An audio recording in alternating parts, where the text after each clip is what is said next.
Last class, we have seen an interesting prose, Sir Isaac Newton, the Ingenious Scientist, written by Nathaniel Hawthorne. Before we start the lesson, let's have a short recap of the lesson. Summary: Isaac Newton was born on Christmas Day in the year 1642 in England. His grandmother took care of him because his father was dead and his mother got married again to a clergyman. In his early years, he made many interesting articles like tools, saws, etc. He was appreciated by the neighbors. He had not mechanical skills but also a taste for maths. Isaac paid more attention to the manufacture of clocks, which would operate by the dropping of water. He also made a sundial. Now, let's see the remaining part of the lesson. Let me read the first paragraph and later I will give you the explanation. Isaac possessed a wonderful faculty of acquiring knowledge by the simplest means. For instance, what method do you suppose he took to find out the strength of the wind? He jumped against the wind, and by the strength of his jump, he could calculate the force of a gentle breeze, a brisk gale, or a tempest. Thus, even in his boyish sports, he was continually searching out the secrets of philosophy. Here, acquiring means getting knowledge or skill. For instance means, for example, brisk means very active, gale means very strong wind, tempest means violent windy storm. In other words, tempest means a severe storm. Philosophy means the study of theories about life, knowledge, belief, etc. Isaac had a great inbuilt mental power for getting knowledge from simple things. For example, do you know what method he adopted to find out the strength of the wind? He simply jumped against the wind. With the length of his jump, he calculated the force of the wind. He was able to differentiate between a gentle breeze, a very strong wind, and a violent windy storm. Thus, he used simple techniques like his everyday sports in searching for answers of great theories. He jumped against the wind to calculate its force. Let me read the next paragraph. Not far from his grandmother's residence, there was a windmill which operated on a new plan. Isaac was in the habit of going there frequently and would spend hours in examining its various parts. While the mill was at rest, he pried into its internal machinery. When its broad sails were set in motion by the wind, he watched the process by which the millstones were made to revolve and crush the grain that was put into the hopper. After gaining a thorough knowledge of its construction, he was observed to be unusually busy with his tools. Here, pride means investigate, hoppers means funnel-shaped pins for feeding grains into mills, residence means living place, frequently means very often, revolve means go around, thorough means complete. Let me explain this paragraph. There was a windmill near Isaac's house which operated on a new mechanism. Isaac had the habit of going there often, and he spent a long time studying the various parts.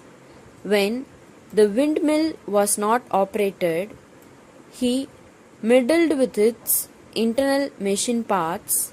When the sails of the mill were set going by the wind, he saw the process by which the attached stones started spinning and crushed the grain that was put into the hopper. Hoppers are funnel-shaped pins for filling grains into the mills. Once he understood the specific mechanism of the windmill, it was seen that he was very busy with his tools. He started making one by himself a grinding stone which is usually placed inside a windmill used for grinding flour. Here we can see the picture of a grinding stone. It was not long before his grandmother and all the neighborhood knew what Isaac had been about. He had constructed a model of the windmill, though not so large, I suppose, as one of the box traps which boys set to catch squirrels. Yet every part of the mill and its machinery was complete. Let me explain this paragraph. Soon his grandmother and the neighborhood came to know why Isaac had been busy. He had constructed, which means made, a model of the windmill that he had seen all by himself.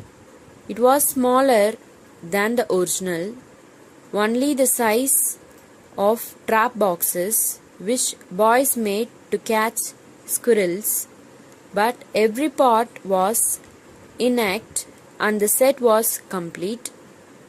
Its little sails were neatly made of linen and whirled round very swiftly when the mill was placed in a draught of air. Even a puff of wind from Isaac's mouth or from a pair of bellows was sufficient to set the sails in motion. And what was most curious, if a handful of grains of wheat were put into the little hopper, they would soon be converted into snow white flour. Here, sufficient means enough, converted means changed, whirled means moved rapidly round and round, draught means a current of cool air in a room or other confined space. In other words, draught means cold air, puff of wind means blow out air, a pair of bellows means a tool used for blowing air into fire, hoppers means funnel-shaped pins for feeding grains into mills. Let me explain this paragraph.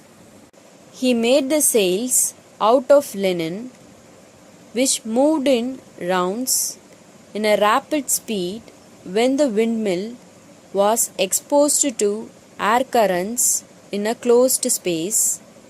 Even when Isaac blew a puff of air or used bellows, the sails started moving beautifully.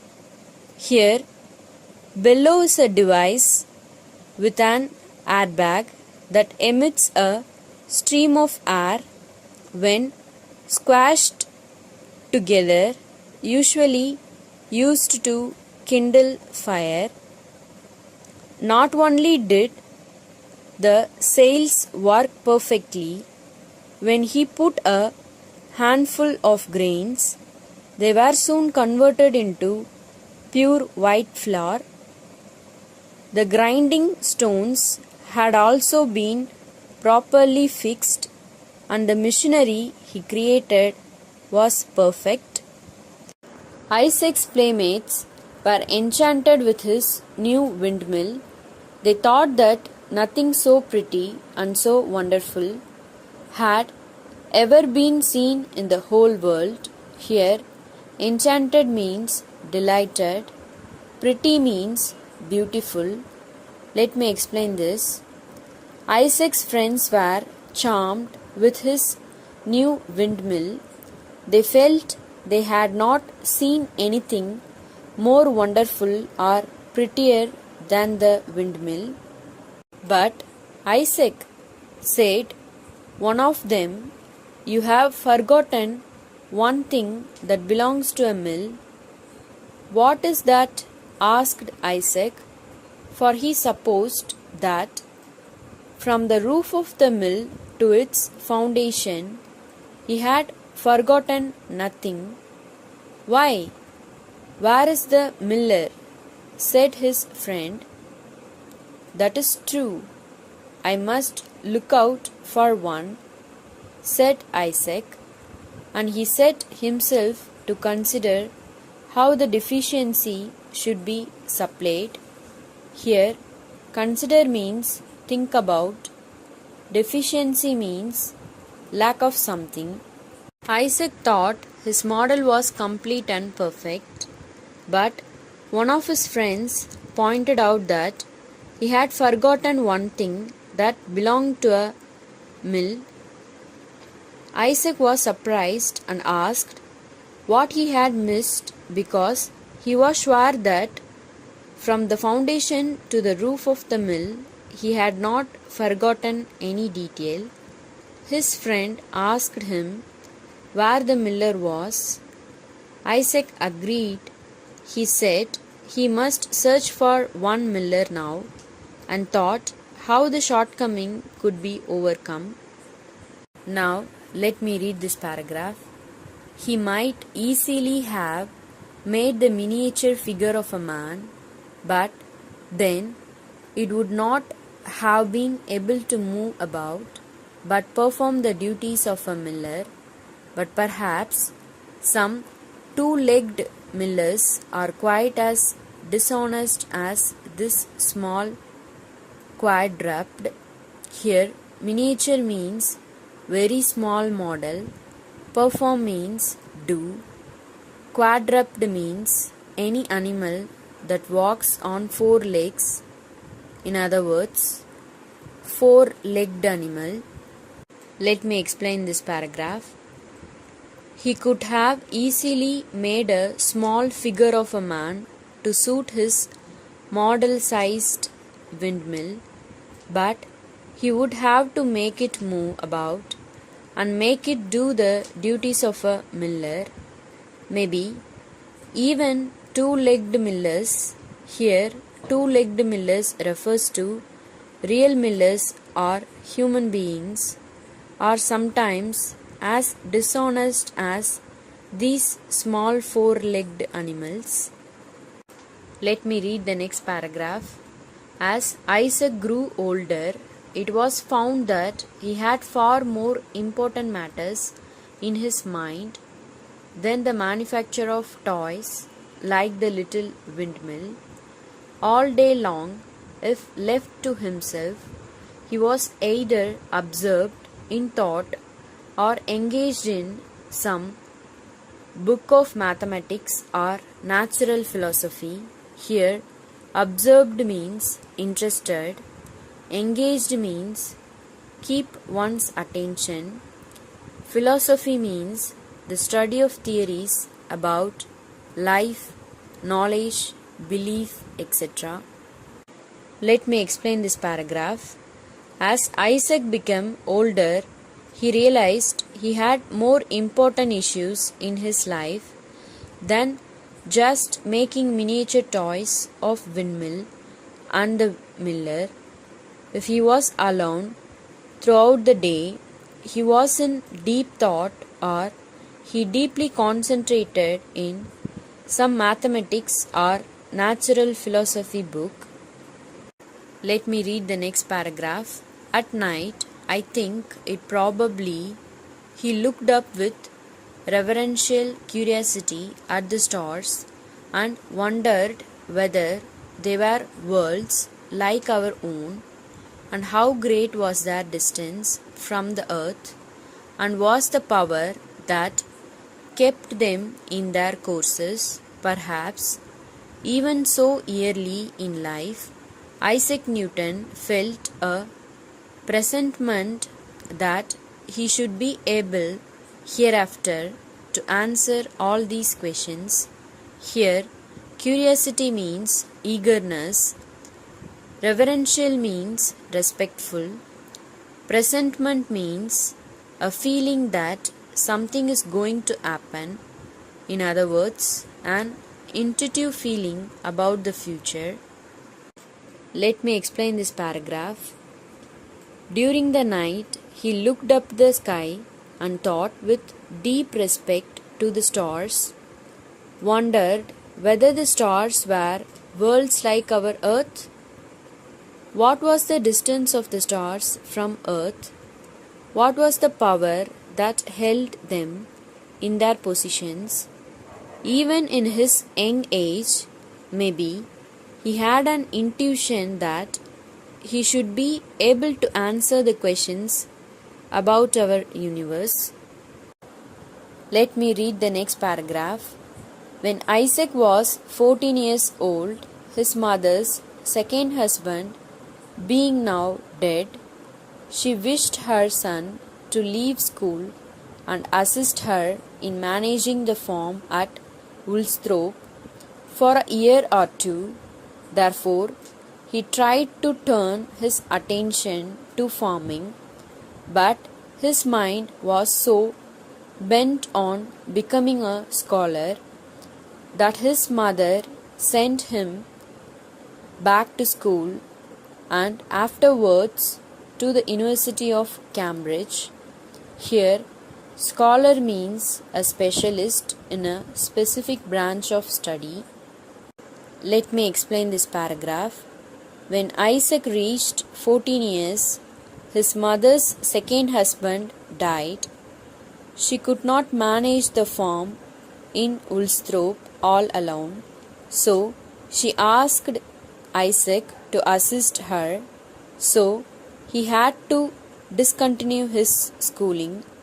For 1 or 2 years, she tried to make Isaac concentrate on the farm, but he was very keen on becoming a specializing in his field of study. His mother sent him back to school, then to the University of Cambridge, one of the most prestigious universities. Let me read the next paragraph.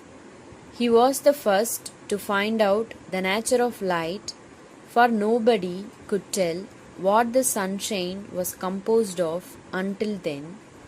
You remember, I suppose, the story of an apple falling on his head, which led him to discover the force of gravitation and which keeps the heavenly bodies in their courses.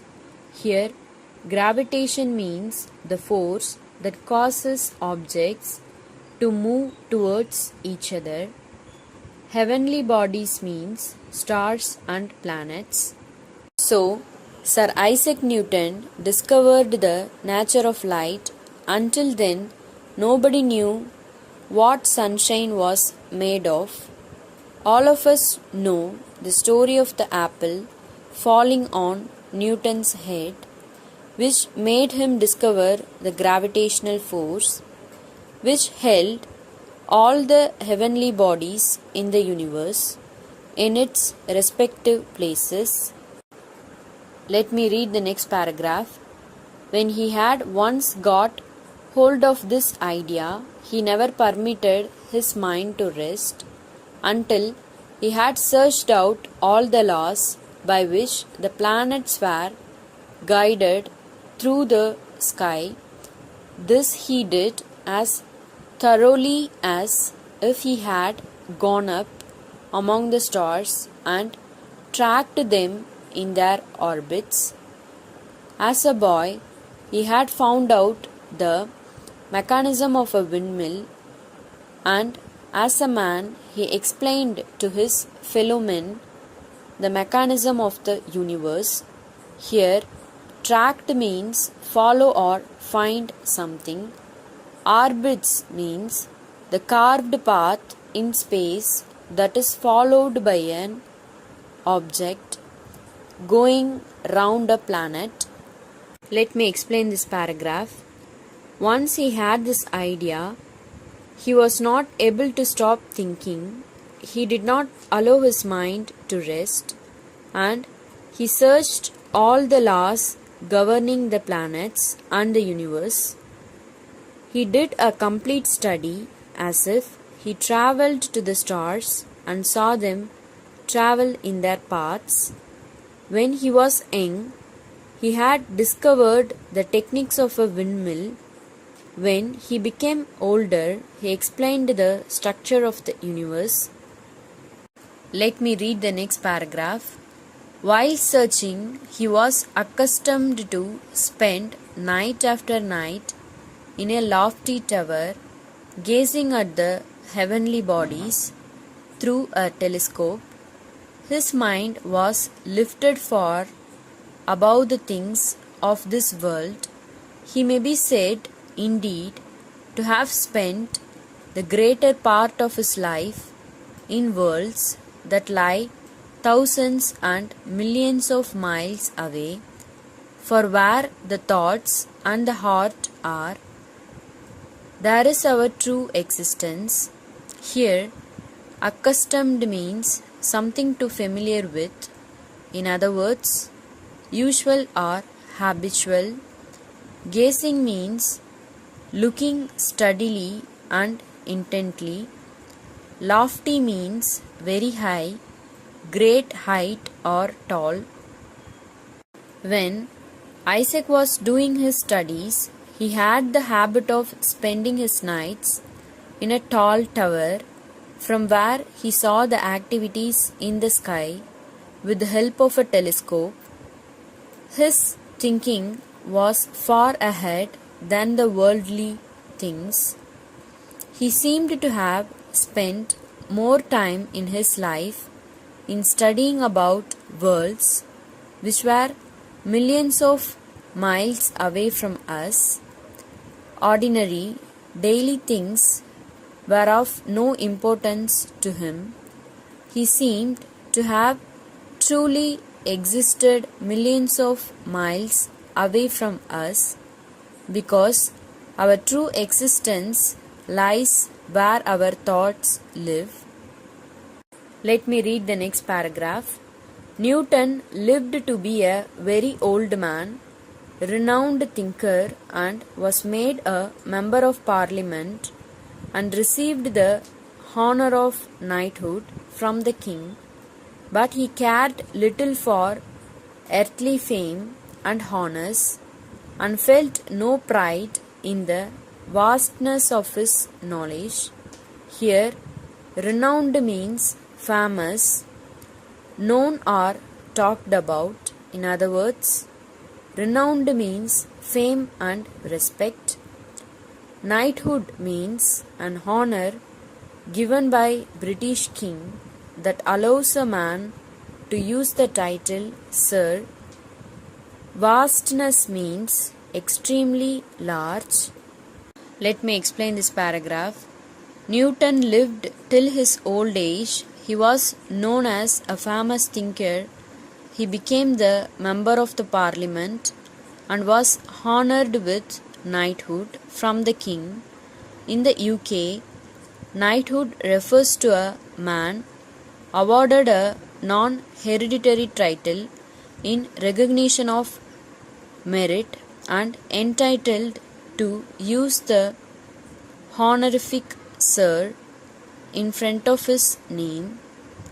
He was known as Sir Isaac Newton after the knighthood was given to him by the king, but he did not care about fame or honors. nor did he feel proud of his vast knowledge. Let me read the next paragraph. All that he had learned only made him feel how little he knew in comparison to what remained to be known. I seemed to myself like a child, he observed, playing on the seashore and picking up here and there a curious shell and a pretty pebble, while the boundless ocean of truth lies undiscovered before him. Here, boundless means limitless. So, the more he learned, the more he realized how little he knew when compared to what is yet to be discovered. Isaac once told that he seemed like a child to himself. He said he was like a child playing on the seashores with shells and stones, while there was so much to discover about the endless sea in front of him. First, let me read this paragraph. At last, in 1727, when he was 85 years old, Sir Isaac Newton died, or rather he ceased to live on earth. We may be permitted to believe that he is still searching out the infinite wisdom and goodness of the Creator as earnestly and with even more success than while his spirit animated a mortal body. He has left a fame behind him which will be as endurable as if his name were written in letters of light formed by the stars upon the midnight sky. Here, earnestly means sincerely, endurable means lasting for a long time, ceased means stopped, infinite means very great and seeming to have no limit, animated means lively or active, mortal means human. Let me explain this paragraph. Sir Isaac Newton died when he was aged 85 in the year 1727. The writer says he stopped himself from living on this earth. The writer says that he believed that Isaac Newton is still living somewhere, searching for endless knowledge and the Creator of the universe. Here, Creator means the God. He says Newton is sincerely looking for knowledge in his spirit form with more success than when he was living in a body form. He has left behind huge fame for himself, as if his name is written in a light formed by the stars in the dark midnight sky. Let me read this paragraph. I love to hear about mechanical contrivances such as the water clock and the little windmill, remarked George. I suppose if Sir Isaac Newton had only thought of it, he might have found out the steam engine and railroads and all the other famous inventions that have come into use since his day. Here, contrivance means a clever device or object that has been invented for a particular purpose. Let me explain this paragraph. Two characters, Mr. George and Mr. Temple, are in a discussion about Isaac. George said that he loved to hear about the clever mechanical devices that are made for specific purposes like the small windmill and the water clock. He further added that if Sir Newton had thought of steam engines and railroads, he would have found those and other famous inventions also. Let me read this paragraph. Very possibly he might, replied Mr. Temple, and no doubt a great many people would think it more useful to manufacture steam engines than to search out the system of the universe. Other great astronomers besides Newton have been endowed with mechanical genius. Here, astronomer means one who studies stars and planets scientifically. Endowed means gifted. Genius means one which is most intelligent. Now, let me explain this paragraph. Mr. Temple agreed to Mr. George. He said many great people would have thought it was more useful to invent the steam engines and railroads than to find about the universe millions of miles away from us, as they are used in our day-to-day lives. There have been many great astronomers like Newton who have been provided with great mechanical knowledge. Let me read the final paragraph. There was David Rittenhouse, an American. He made a perfect little water mill when he was only 7 or 8 years old. But this sort of ingenuity is but a mere trifle in comparison with the other talents of such men.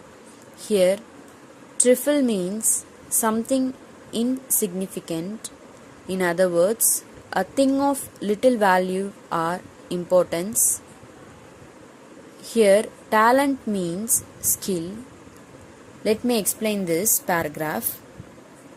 For example, there was an American named Mr. David Rittenhouse who made a small water mill when he was just 7 or 8 years old.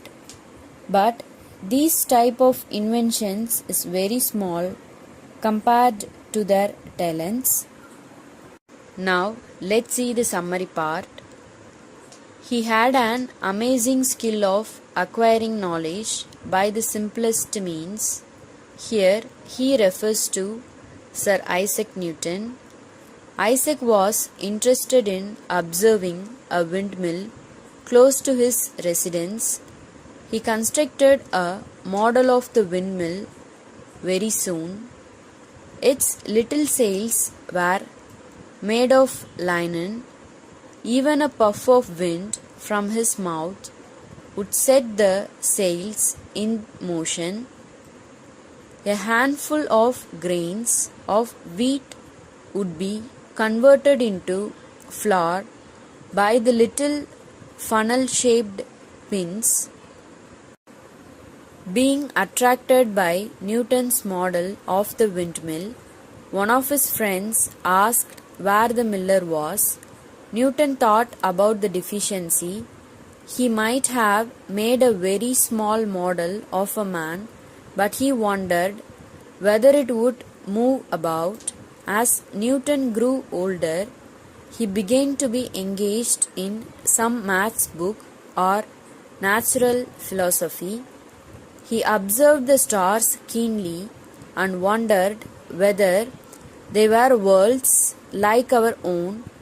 After a year or two of being engaged in farming, he was sent back to school and afterwards to the University of Cambridge.